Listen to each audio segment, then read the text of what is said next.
Break ನಂತರ ನಮ್ಮ ಬೆಂಗಳೂರಿಗೆ ಮತ್ತೆ ಸ್ವಾಗತ. ಲೋಕಸಭಾ ಚುನಾವಣೆಗೆ ಸಾವಿರಾರು ಬಸ್ಗಳನ್ನು ಬಳಸಿಕೊಳ್ಳಲಾಗಿತ್ತು. ಹೀಗಾಗಿ ಬಸ್ಗಳು ಸಕಾಲಕ್ಕೆ ಸಿಗದೆ ಸಾರ್ವಜನಿಕರು ಪರದಾಡ್ತಾ ಇದ್ದ ದೃಶ್ಯ ಸಾಮಾನ್ಯವಾಗಿತ್ತು.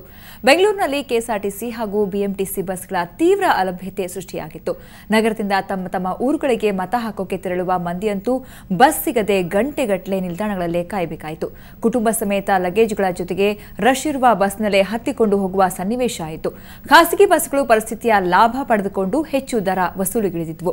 ಇದಲ್ಲದೆ ಇವತ್ತೊಂದು ದಿನಕ್ಕೆ ಅನ್ವಯವಾಗುವಂತೆ ಕೆಎಸ್ಆರ್ಟಿಸಿ ಕೂಡ 20% ಟಿಕೆಟ್ ದರ ಹೆಚ್ಚಿಸಿತ್ತು. ಈ ಬಾರಿ ಒಟ್ಟು 7100 ಕೆಎಸ್ಆರ್ಟಿಸಿ ಹಾಗೂ 1100 ಬಿಎಂಟಿಸಿ ಬಸ್ಗಳನ್ನು ಚುನಾವಣಾ ಕಾರ್ಯಕ್ಕೆ ಬಳಸಿಕೊಳ್ಳಲಾಗಿದೆ.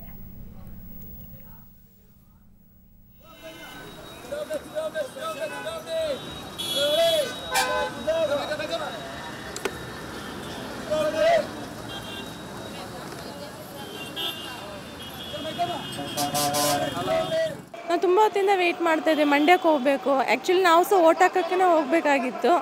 ಬಟ್ ಇವಾಗ ಎಲೆಕ್ಷನ್ ಡ್ಯೂಟಿಯಿಂದಾಗಿ ಫುಲ್ ಬಸ್ಸೇ ಇಲ್ಲ ಅಂತ ಕಾಣಿಸುತ್ತೆ. ಎಲ್ಲನೂ ಎಲೆಕ್ಷನ್ ಡ್ಯೂಟಿಗೆ ಹಾಕ್ಬಿಟ್ಟಿದ್ದಾರೆ. ಎಲೆಕ್ಷನ್ ಡ್ಯೂಟಿ ಅಂದರೆ ಆ್ಯಕ್ಚುಲಿ ಓಟ್ ಹಾಕೋಕ್ಕೋಸ್ಕರನೂ ಸ್ವಲ್ಪ ಬಸ್ಸನ್ನು ಅವ್ರು ಇಲ್ಲೂ ಹಾಕಬೇಕಾಗಿತ್ತು.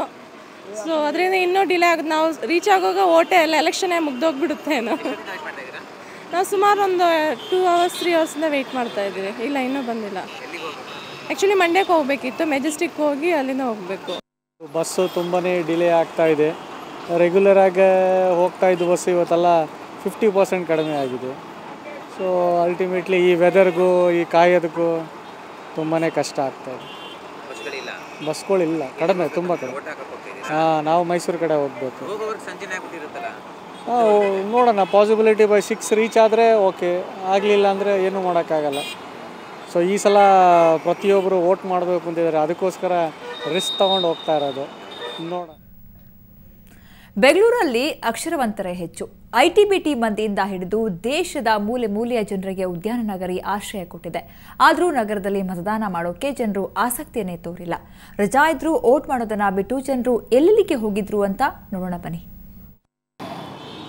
ಕಳೆದ ವಿಧಾನಸಭಾ ಚುನಾವಣೆಗೆ ಹೋಲಿಸ್ಕೊಂಡ್ರೆ ಈ ಬಾರಿ ಲೋಕಸಭಾ ಚುನಾವಣೆಯಲ್ಲಿ ಬೆಂಗಳೂರಿನಲ್ಲಿ ಸಾಕಷ್ಟು ಕಡಿಮೆ ಮತದಾನ ಆಗಿದೆ ಅಂತಲೇ ಹೇಳ್ಬೋದು. ಇದಕ್ಕೆ ಕಾರಣ ಏನಂತಂದರೆ ಈ ಬಾರಿ ಸಾಲು ರಜೆಗಳು ಬಂದಿರೋದ್ರಿಂದ ಕಡಿಮೆ ಮತದಾನ ಆಗಿದೆ. ಹಾಗಾಗಿ ಕೆಲವರು ಬೆಂಗಳೂರಿನಲ್ಲಿ ತಂಗಿರ್ತಕ್ಕಂಥ ಜನರು ಪ್ರವಾಸಕ್ಕೆ ತೆರಳಿದರೆ, ಇನ್ನೂ ಕೆಲವರು ತಮ್ಮ ಮಕ್ಕಳಿಗೆ ಪರೀಕ್ಷೆ ಮುಗಿದಿರೋದ್ರಿಂದ ಪ್ರವಾಸಕ್ಕೆ ತೆರಳಿದ್ದಾರೆ. ಇನ್ನೂ ಕೆಲವರು ಏನಂತಂದರೆ ಶಾಪಿಂಗು ಮತ್ತು ಸಿನಿಮಾ ಅಂತ ಬ್ಯುಸಿಯಾಗಿದ್ದಾರೆ. ಹೀಗಾಗಿ ಯಾರು ಮತದಾನ ಮಾಡಿದ್ದಾರೆ, ಯಾರು ಮತದಾನ ಮಾಡಿಲ್ಲ ಅನ್ನೋದ್ರ ಬಗ್ಗೆ ನಾವು ನಿಮಗೆ ಸಣ್ಣ ರಿಯಾಲಿಟಿ ಚೆಕ್ ಮಾಡೋ ಮೂಲಕ ನಾವು ತೋರಿಸ್ತಿದ್ದೀವಿ. ಬನ್ನಿ, ಹಾಗಾದರೆ ಒಂದು ಬಿಗ್ ಬಾಜಾರ್ನಲ್ಲಿ ಯಾರು ಮತದಾನ ಮಾಡಿದ್ದಾರೆ, ಯಾರು ಮತದಾನ ಮಾಡಿಲ್ಲ ಅನ್ನೋದ್ರ ಮೂಲಕ ನಾವು ನಿಮಗೆ ತೋರಿಸ್ತಾ ಇದ್ದೀವಿ. ಎಲೆಕ್ಷನ್ ಇತ್ತು, vote ಮಾಡಿದಾ?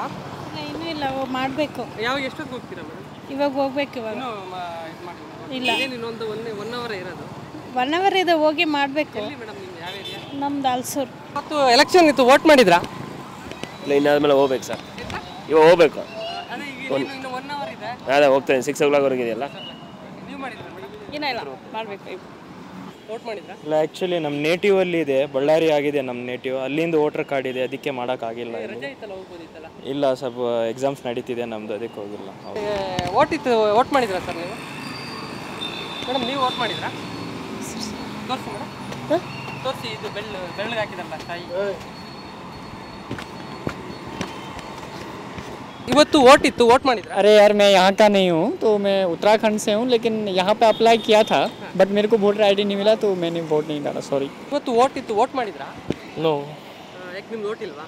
no, actually I need to exercise my vote in Tamil Nadu. We are from Tamil Nadu. ಬಹುತೇಕ ನಾವು ರಿಯಾಲಿಟಿ ಚೆಕ್ ಮಾಡಿದಾಗ ಕಂಡುಬಂದಿದ್ದು ಏನಂತಂದರೆ, ಈಗ ನಾವು ವೋಟ್ ಮಾಡೋಕ್ಕೆ ಹೋಗ್ತೀವಿ ಅಂತ ಕೆಲವರು ಹೇಳ್ತಾ ಇದ್ದಾರೆ. ಇನ್ನೂ ಕೆಲವರು ನಾವು ಮತದಾನ ಮಾಡಿಲ್ಲ ಅನ್ನೋ ಮೂಲಕ ವಿದ್ಯಾವಂತರ ನಾಗರಿಕರೇ ಈ ರೀತಿ ಹೇಳ್ತಾ ಇದ್ದಾರೆ. ಇನ್ನೂ ಕೆಲವರು ಹೊರ ರಾಜ್ಯಗಳಿಂದ ಬಂದು ಇಲ್ಲಿ ನೆಲೆಸಿದ್ದೀವಿ, ಹಾಗಾಗಿ ನಮ್ಮದು ವೋಟರ್ ID ಇಲ್ಲ ಅನ್ನುವಂಥ ಒಂದು ಕಾರಣ ಹೇಳ್ತಾ ಇದ್ದಾರೆ.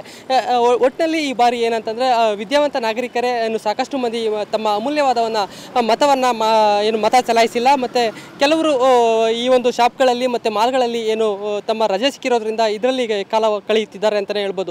ಬೆಂಗಳೂರಿನಿಂದ ಕ್ಯಾಮರಾಮನ್ ಲೋಕೇಶ್ ಜೊತೆ ನಂದೀಶ್, ಸುವರ್ಣ ನ್ಯೂಸ್. ಸುವರ್ಣ ನ್ಯೂಸ್ ಜನರನ್ನ ಮತಗಟ್ಟೆಯತ್ತ ಬರುವಂತೆ ಮಾಡೋಕೆ ಅಭಿಯಾನ ಹಮ್ಮಿಕೊಂಡಿತ್ತು. ಇದಕ್ಕೆ ಜನರಿಂದ ಉತ್ತಮ ಸ್ಪಂದನೆ ಕೂಡ ಸಿಕ್ತು.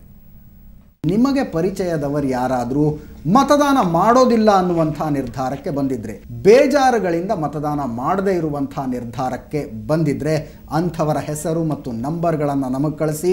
ನಾವು ಅವರಿಗೆ ಕಾಲ್ ಮಾಡ್ತೀವಿ, ನಾವು ಮಾತಾಡ್ತೀವಿ, ಜೊತೆಗೆ ಸೆಲೆಬ್ರಿಟಿಗಳ ಜೊತೆ ಮಾತನಾಡಿಸ್ತೀವಿ. ಮತದಾನಕ್ಕಾಗಿ ಸುವರ್ಣ ನ್ಯೂಸ್ ಅಭಿಯಾನ.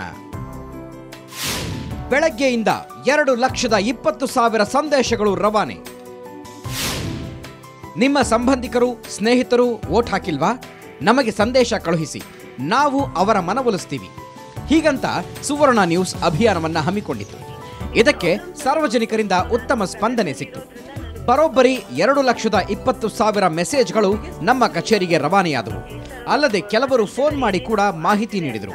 ಬಟ್ ನಾನೇನ್ ಹೇಳ್ತಾ ಇರೋದಂದ್ರೆ, ನೀವು ವೋಟ್ ಮಾಡದೆ ನೀವು ಮನೆಯಲ್ಲಿ ಕೂತ್ಕೊಂಡು ನಮ್ಗೆ ಇದಾಗಿಲ್ಲ ಅದಾಗಿಲ್ಲ, ನಮ್ಗೆ ಈ ಕಷ್ಟ ಇದೆ ಆ ಕಷ್ಟ ಇದೆ ಅಂದ್ರೆ ಯಾರು ನಿಮಗ್ ಸ್ಪಂದಿಸಲ್ಲ. ಯಾಕಂದ್ರೆ ನೀವು ವೋಟ್ ಮಾಡಿಲ್ಲಲ್ಲ, ನೀವ್ ಯಾಕೆ ಕೇಳ್ತೀರಾ ಅಂತ ಹೇಳ್ತಾರೆ. ಅದ್ರ ಬದಲು ನೀವು ವೋಟ್ ಮಾಡಿ. ಸೆಲೆಬ್ರಿಟಿಗಳಿಂದ ಮನವೊಲಿಕೆ.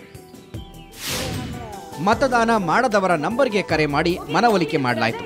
ಬೆಳಗ್ಗೆಯಿಂದ ಸಂಜೆಯವರೆಗೂ ಮನವೊಲಿಕೆ ಕಸರತ್ತು ಮುಂದುವರಿಯಿತು.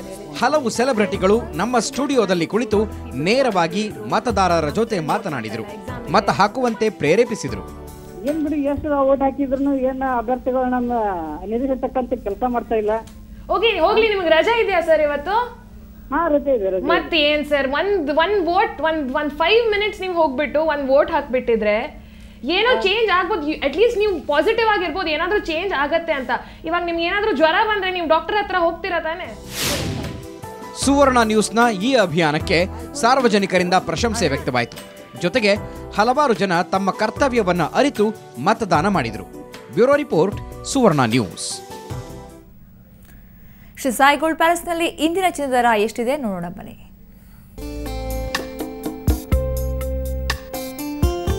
22 ಕ್ಯಾರೆಟ್ ಚಿನ್ನದ ದರ 10 ಗ್ರಾಮ್ಗೆ 27,830 ರೂಪಾಯಿ. ನೆನೆ ದರಕ್ಕೆ ಹೋಲಿಸಿದರೆ